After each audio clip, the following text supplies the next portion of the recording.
Orang-orang Farisi dan ahli-ahli Taurat berkata kepada Yesus, "Murid-murid Yohanes sering berpuasa dan sembahyang.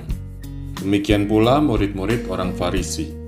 Tetapi murid-muridmu makan dan minum."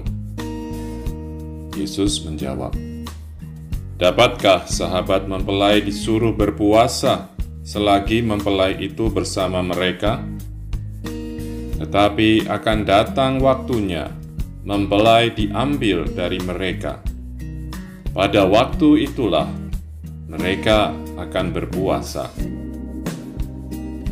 Teman-teman yang disayangi Tuhan, orang-orang Farisi dan ahli Taurat mengatur hidupnya berdasarkan hukum Taurat yang diterima Musa dari Tuhan di Gunung Sinai.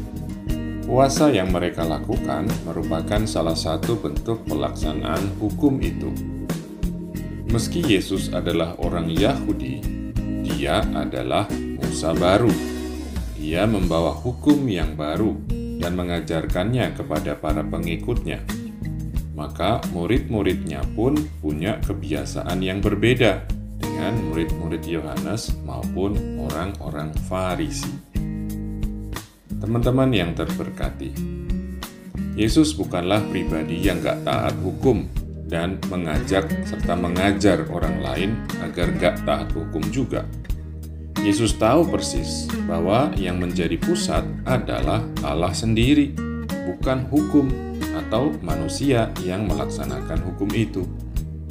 Maka pelaksanaan hukum bagi Yesus haruslah mengarahkan dan mendekatkan manusia kepada Allah, membantunya menjadikan Allah sebagai pusat hidupnya, bukan hukum semata untuk hukum, atau apalagi hukum dimanipulasi untuk kepentingan penegak hukum seperti orang-orang Farisi dan ahli Taurat.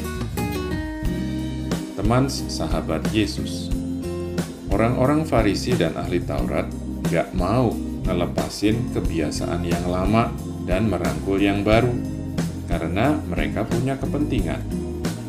Dalam kebiasaan lama, mereka bisa menikmati kekuasaan dan penghormatan, belum lagi kekayaan yang begitu besar. Kebaruan yang dibawa Yesus membuka mata dan hati orang untuk mengarahkan hidupnya kepada Allah. Di sisi lain, itu membongkar status quo dan kenyamanan yang dinikmati para pemuka agama itu. Teman-teman kekasih Allah, mau ikut yang mana? Orang-orang Farisi dan ahli Taurat atau ikut Yesus? Yuklah belajar membarui hidup. Yuk belajar hidup dalam kebaruan.